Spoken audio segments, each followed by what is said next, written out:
nous rejoindre, bienvenue. Bonjour à tous. Voici les trois titres de cette édition. Une première pour le continent africain et pour la Côte d'Ivoire. La Convention mondiale du cajou se tient à Abidjan, dans la commune de Port-Boué. Le Premier ministre Amadou Gon Coulibaly a ouvert hier les travaux de cette 6e édition autour du thème « Quel avenir durable pour le secteur mondial du cajou ?» À la une également, le projet Abidjan Transport en Côte d'Ivoire. Un cadre de collaboration a été signé il y a quelques jours entre le ministère de l'Assainissement et de la Salubrité et le Millennium Challenge Account Côte d'Ivoire. Le projet Abidjan Transport va améliorer la fluidité du trafic dans tout le pays. Enfin, plusieurs pays s'organisent contre l'épidémie de coronavirus. Dans ce journal, le cas de la Corée du Sud qui a accueilli récemment le sommet mondial sur la paix. Jeudi 13 février 2020, en Côte d'Ivoire, début aujourd'hui de la tournée du Premier ministre dans les départements de Sassandra et de Fresco, dans la région sud-ouest du pays. Amadou Gon Coulibaly va lancer les travaux de bitumage et d'électrification. Le chef du gouvernement ivoirien va également inaugurer des infrastructures socio-économiques, notamment un nouveau marché d'une capacité d'accueil de près de 1000 places et un débarcadère flambant neuf. Cette visite de 72 heures dans la région du Boclé va s'achever le samedi 15 février prochain. Mais avant d'entamer cette tournée dans les départements de Sassandra et de Fresco, le Premier ministre ivoirien a procédé hier à l'ouverture de la 6e édition de la Convention mondiale du cajou dans la commune de Port-Boué. Thème retenu, quel avenir durable pour le secteur mondial du cajou? L'occasion pour Amadou Gon Coulibaly d'exhorter les investisseurs à s'intéresser davantage à la transformation locale. Les précisions dans ce reportage de Francis Boifo. Cette année, les Journées nationales des exportations de cajou de Côte d'Ivoire Ginexi coïncident avec l'organisation de la Convention mondiale du cajou WCC. Durant 72 heures, les acteurs nationaux et internationaux de 36 pays du monde vont réfléchir sur le développement durable de la filière mondiale du cajou. Nous appelons de tous nos vœux à un partenariat international plus accru, mettant l'emphase sur les échanges d'expériences, le transfert de compétences et de technologies, dans un contexte certes globalisé, mais juste et équitable. Nous devons être capables d'élaborer des normes de qualité standard de cajou brut et de conclure des accords contractuels applicables et exécutoires. Il faut impérativement œuvrer à la mise en place d'un centre d'arbitrage capable de résoudre rapidement les litiges commerciaux. La Côte d'Ivoire s'honore d'abriter la première rencontre internationale sur le cajou en Afrique. Le pays en est le premier producteur mondial. Les autorités ont initié plusieurs réformes pour développer la filière et augmenter les revenus des paysans. L'un des objectifs majeurs des pays africains est de réussir la transition de leurs économies vers davantage de transformation locale, tout en assurant l'approvisionnement en eau brute de leurs partenaires commerciaux historiques.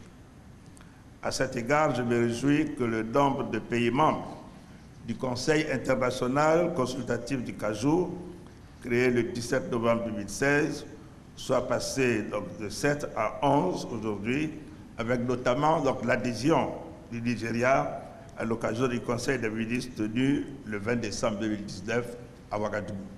Nous avons donc conçu et mis en œuvre un programme ambitieux à l'intention des investisseurs, dont je voudrais rappeler ici trois mesures majeures. La première consiste à octroyer aux unités industrielles des subventions à la transformation locale du cajou de 400 francs par kilogramme d'amandes blanches dépelliculées vendues. Ainsi, sur la période de 2016-2019, l'État de Côte d'Ivoire a payé aux industriels du cajou une subvention d'environ 11 millions d'euros. La deuxième mesure est relative à l'engagement d'un investissement de 200 millions de dollars américains pour la compétitivité de la chaîne de valeur du cajou.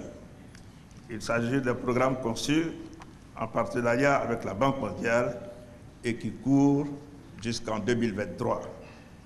Ce programme vise notamment à renforcer l'organisation et la gouvernance de la chaîne de valeur de l'anacarde afin de réduire les coûts de commercialisation, à accroître la productivité de la culture du cajou, à améliorer l'accès au marché des noix brutes et faciliter l'installation des unités de transformation dans les différentes régions de production de notre pays.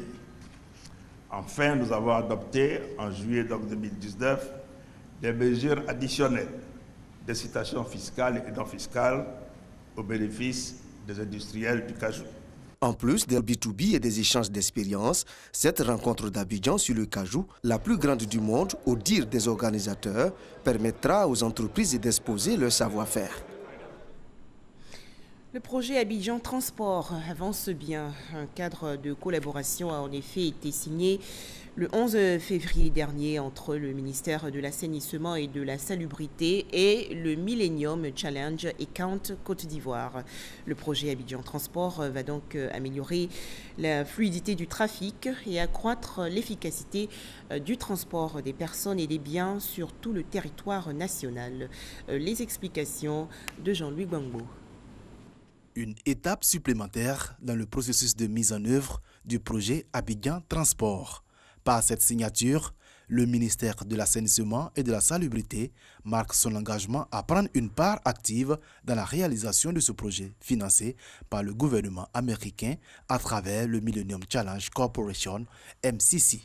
Cette cérémonie aujourd'hui, elle s'inscrit dans une dynamique forte amorcée depuis août dernier, à savoir depuis l'entrée en vigueur de ce programme compact de la Côte d'Ivoire. Un peu plus de 6 mois après, nous franchissons aujourd'hui un cap important. L'Office national de l'assainissement et du drainage, l'Agence nationale de gestion des déchets et la Direction de l'assainissement urbain et du drainage.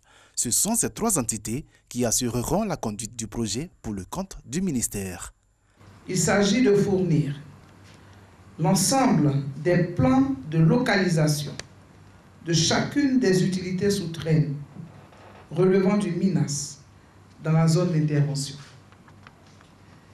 De s'assurer que la localisation sur le SIG de toutes les utilités publiques et privées est exacte. De participer à l'évaluation de la capacité des ouvrages de drainage des eaux domestiques et des eaux pluviales. Le projet Abidjan Transport comprend 2 activités dont la première concerne le renforcement des infrastructures routières sur 32 km dans la ville d'Abidjan et la deuxième consacrée à la gestion du système de transport à travers le renforcement de la capacité technique et de gestion des organismes gouvernementaux liés au transport routier. Coût global de ce projet, 316,5 milliards de francs CFA. Quelle infrastructure publique pour les populations des régions centre et nord de la Côte d'Ivoire? Une équipe d'experts de l'Agence japonaise de coopération internationale a mené récemment des enquêtes pour faire l'état des lieux. Le point tout de suite avec Michel Digré. Quelle méthodologie les fonctionnaires des collectivités territoriales doivent adopter pour mieux cerner les besoins des populations liés aux infrastructures publiques? L'idée est qu'ils soient mieux outillés à préparer des plans de développement basés sur les besoins réels des personnes et selon les priorités clairement identifiées. Une équipe d'experts de l'Agence japonaise de coopération internationale vient de réaliser une enquête dans la région du Haut-Sassandra. Après les recommandations qui en découlent, le directeur général de la décentralisation donne la feuille de route à ses collaborateurs. Ces enquêtes constituent un bon diagnostic. Ces enquêtes constituent une photographie, un état des lieux. C'est en cela que cet atelier est très déterminant en ce qu'il va aider à améliorer la gestion de nos populations. Nous avons maintenant un instrument de travail qui nous permet de disposer d'une cartographie des localités concernées par le PCNCI. Et donc le Japon vient de nous indiquer la voie à suivre.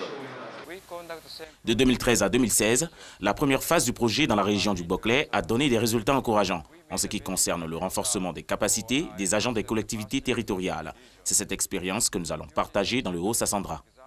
L'équipe d'experts a partagé le plan des projets pilotes à mettre en œuvre. Elle a également expliqué le processus de sélection des sites devant être achevé au cours de la prochaine réunion du comité conjoint de coordination en avril prochain. Un petit tour à présent dans le centre-ouest du pays. Un pont va bientôt relier tous les villages satellites de Kayeta dans le département de Saint-Fra. Cet ouvrage va également permettre d'écouler facilement les différents produits agricoles dans cette zone. Charles Tatou de RTI Boaké. Kayeta, c'est dans le département de Saint-Fra.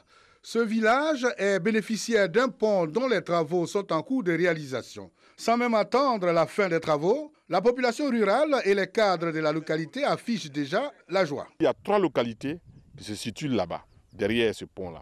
De plus, Kayeta, qui est un gros village propriétaire de terres, a donc toutes les grandes plantations derrière le pont. Des gens ont perdu leur vélo, des gens ont été noyés, des gens ont été sauvés in extremis. Donc pour nous, c'est un soulagement. Une délégation de la population rurale de Kayeta chez le secrétaire d'État au renforcement des capacités. Objectif, réaffirmer la joie, mais surtout lui traduire la reconnaissance et à travers lui au chef de l'État Alassane Ouattara pour toutes ses actions en faveur du bien-être des populations.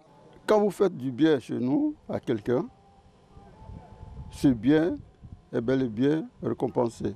Les villageois qui ont reconnu le bienfait du ministre ont décidé à venir remercier le ministre. La population voulait un pont et donc ce cri de cœur a été entendu par le gouvernement.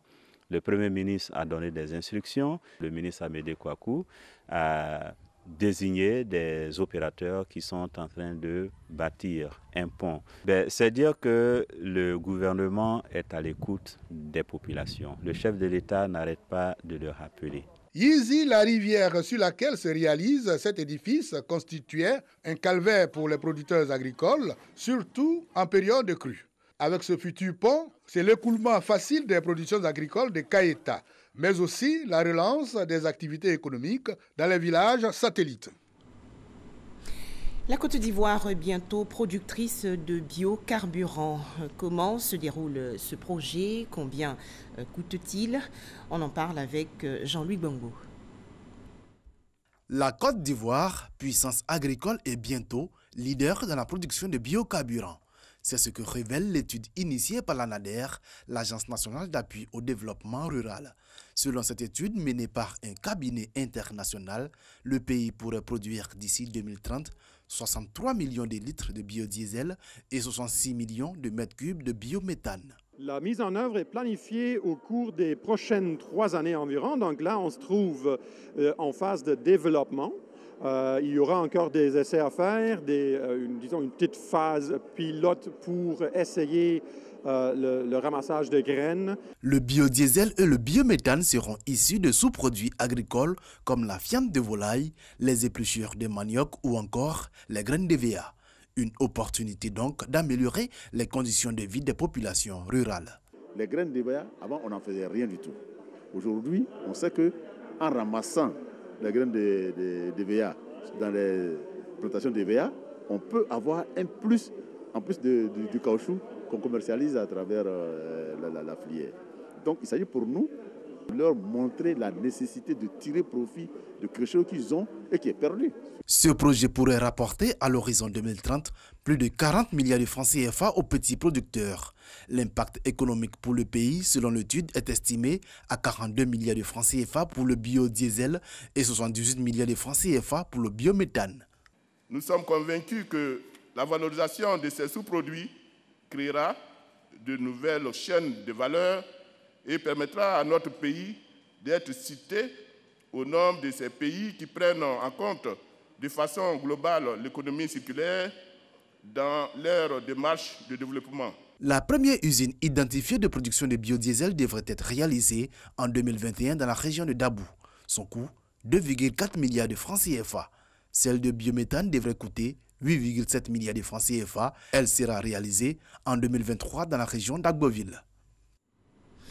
Intéressons-nous à présent au lancement du marché de l'innovation et de la recherche. La toute première édition se tient en Côte d'Ivoire. Pour en parler, Nadia Edja et Jean-Louis Bango. À l'instar des autres pays d'Afrique, la Côte d'Ivoire souffre d'un système national de l'innovation quasi inexistant. Le pays est classé 103e sur 129 dans le classement de l'indice mondial de l'innovation. Quant aux investissements alloués à la recherche, ils sont évalués à moins de 1% du budget national. Des chiffres que veut améliorer le patronat ivoirien à travers le marché de l'innovation et de la recherche. MIR offre donc l'occasion d'une rencontre d'abord entreprise et entreprise pour échanger sur les modèles de recherche et d'innovation, mais également rencontre entre les chercheurs, entre les laboratoires et les entreprises, pour permettre aux entreprises de valoriser la question de la recherche. Cette première édition du marché de la recherche et de l'innovation est une initiative de la Confédération générale des entreprises de Côte d'Ivoire à travers sa commission Formation professionnelle et recherche. Elle se tiendra les 28 et 29 février à l'université Félix Houphouët-Boigny de Cocody.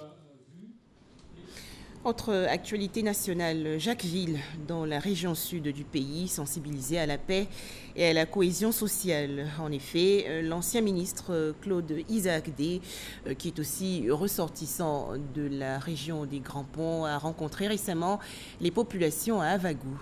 Les détails, Astou Touré. Chefs coutumiers, chefs de communauté et population du département du Jacquesville réunis sur la place publique d'Avagou, village du département du Jacquesville.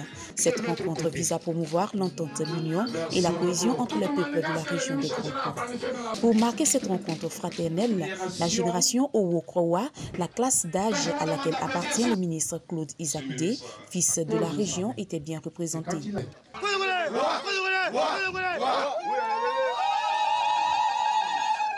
Également ministre auprès du Premier ministre chargé de la coordination des grands projets, Claude Isaac-Dé a exhorté les populations à l'union et l'encadrement des jeunes.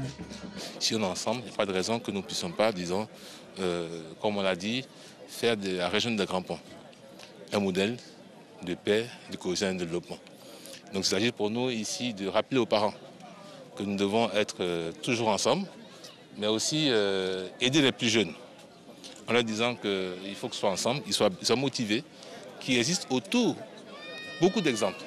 Autre temps fort de la rencontre, la désignation du meilleur acteur de développement. Ainsi désigné, Pierre Yourugou entend veiller à l'émergence des champions régionaux afin d'être des modèles pour les plus petits. Souvent, ce que nous avons observé dans nos régions, c'est que les gens travaillent individuellement. Nous voulons exhorter notre population à reconnaître ses propres valeurs et à se regrouper pour que nous puissions ensemble travailler pour le développement de notre région.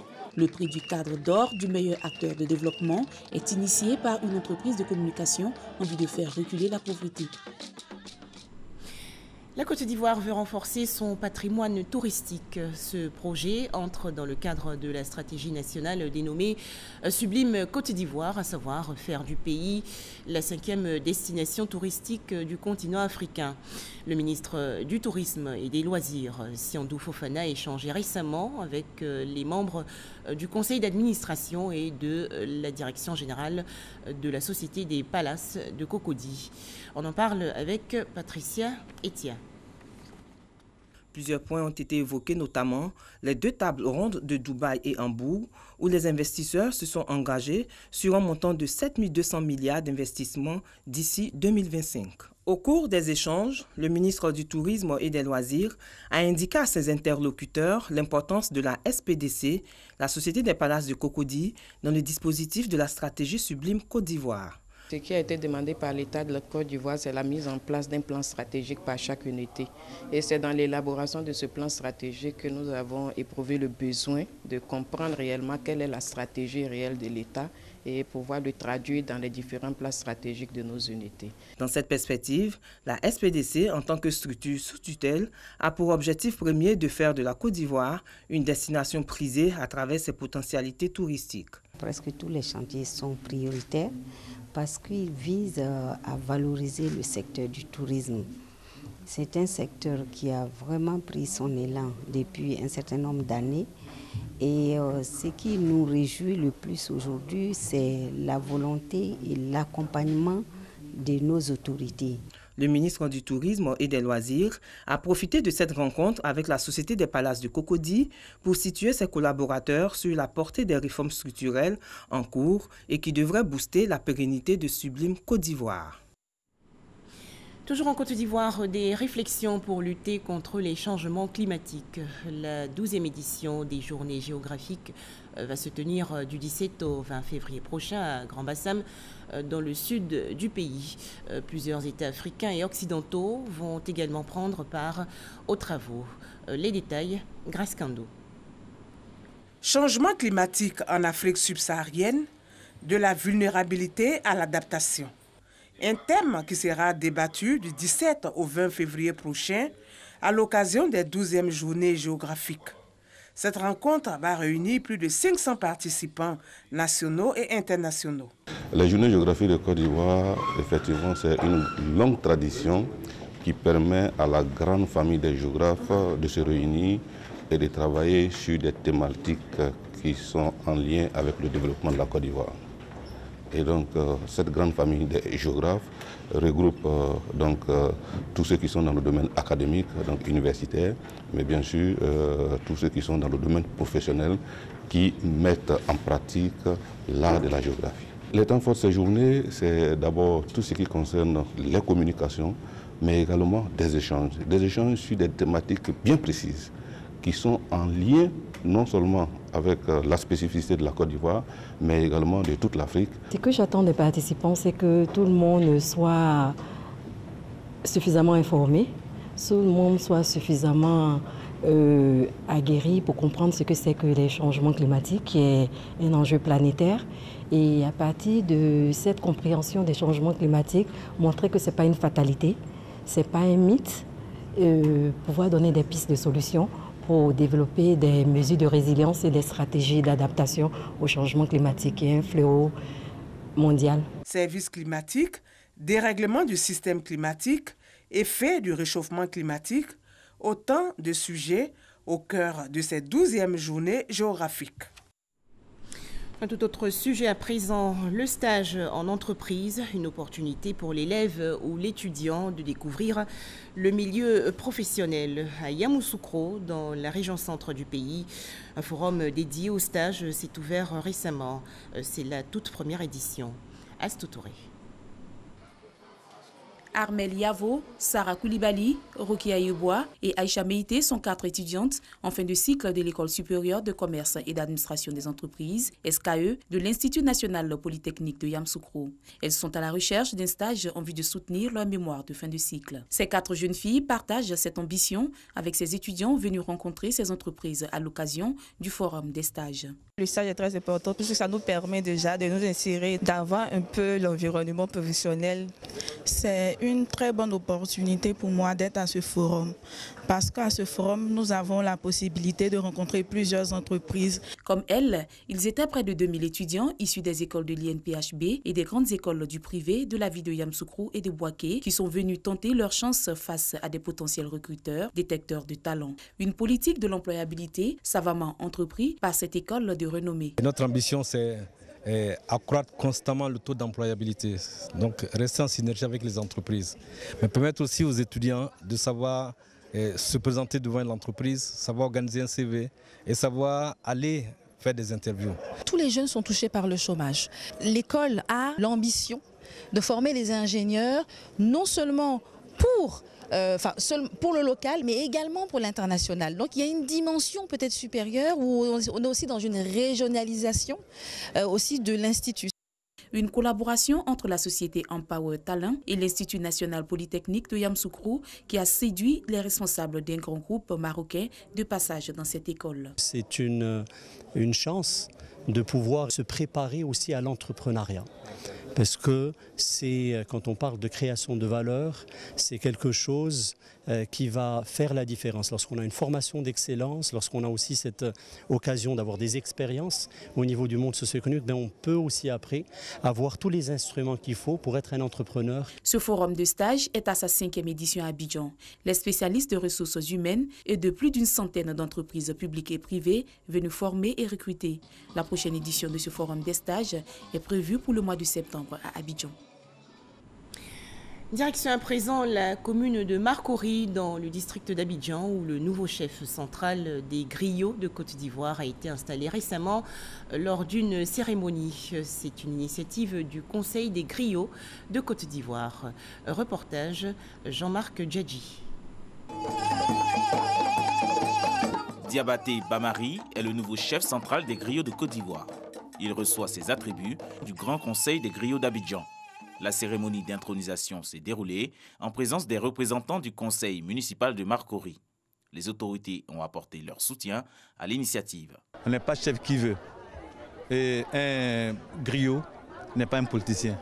Un griot, il est là pour coudre. Voilà pourquoi ils ont donné des symboles très importants, c'est-à-dire une aiguille pour souder entre les gens, pour coudre entre les gens. Et puis un chapeau pour braver tout ce qui est soleil, plus une écharpe au dos pour résister quand il faut résister. Dépositaire de la tradition orale mandingue, communicateur, il aura pour rôle de calmer les tensions sociales et sera un conseiller pour les communautés. La mission d'un chef de griot, c'est de ressouder le tissu social. Nous sommes dans un pays où vraiment, nous les griots, nous aurions pu jouer notre rôle si un chef avait été intronisé à temps. Mais comme Dieu ne fait rien au hasard, nous disons aux autorités que nous sommes là aujourd'hui et nous sommes prêts à servir pour que la cohésion et la réconciliation se fassent de manière normale dans ce pays. Les griots, à travers leur chef central, se veulent les garants de la paix et de la cohésion sociale en Côte d'Ivoire. Modernisation et performance des systèmes de santé, solutions et innovation, c'est le thème retenu pour la 6e édition du Medical Expo Côte d'Ivoire. Le MEXI va se tenir du 15 au 17 avril prochain dans le district d'Abidjan. Les précisions de Salima Toudia. Du 15 au 17 avril, c'est une plateforme d'échange qui aura lieu pour les acteurs du secteur médical lors de la 6e édition du Salon international de la santé et du matériel médical, MEXI en abrégé. Fabricants, distributeurs de produits de santé, sociétés de promotion et de vente de matériel et dispositifs médicaux devront exposer et fournir des informations nécessaires au bon fonctionnement des plateaux techniques des structures sanitaires et rendre accessibles les nouvelles technologies aux praticiens.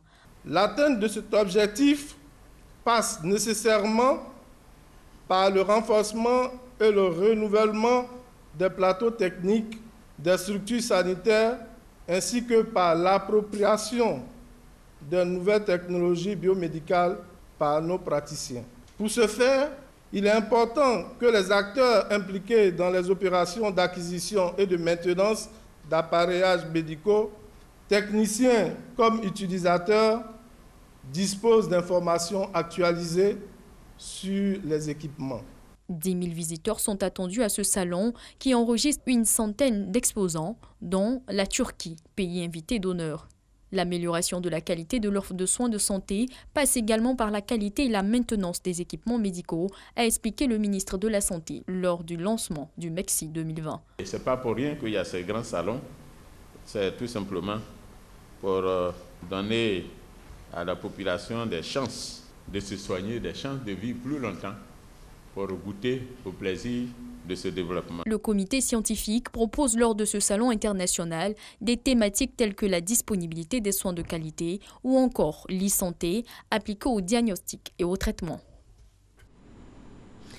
Plus de 1350 morts et plus de 60 653 personnes contaminées en Chine. Le bilan de l'épidémie de coronavirus grimpe. La Corée du Sud, pays également situé en Asie de l'Est et qui a accueilli récemment le sommet mondial sur la paix, prend des mesures de précaution. Les autorités sud-coréennes multiplient les points de contrôle dans tout le pays. Les explications dans ce reportage de Dangui Dangui. Séoul, Corée du Sud. Nous sommes à quelques heures de Wuhan, en Chine, l'épicentre de l'épidémie de coronavirus qui secoue en ce moment la région. Le pays a déjà enregistré une vingtaine de cas et est en alerte. En témoignent ces contrôles sanitaires dans tous les endroits publics.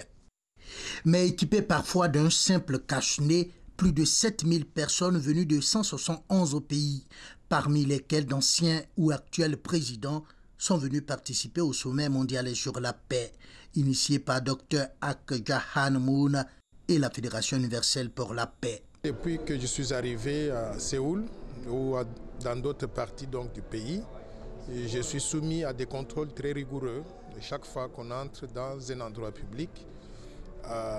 Mais je considère que c'est pour le bien de tout le monde. Nous devons tenir le programme et nous devons aussi prendre soin de nous. Le comité d'organisation a pris ce problème de coronavirus très au sérieux. Il y a beaucoup de contrôles sanitaires avant même que les gens n'aient accès au bâtiment. C'est une maladie, ce n'est pas pour cela qu'on va s'empêcher de travailler, on va s'empêcher de s'associer, on va s'empêcher de mobiliser les uns et les autres pour une très bonne cause. Parler de la paix. Les autorités coréennes ont promis prendre toutes les dispositions pour protéger les populations et les participants. Merci de nous avoir suivis. C'est la fin de cette édition.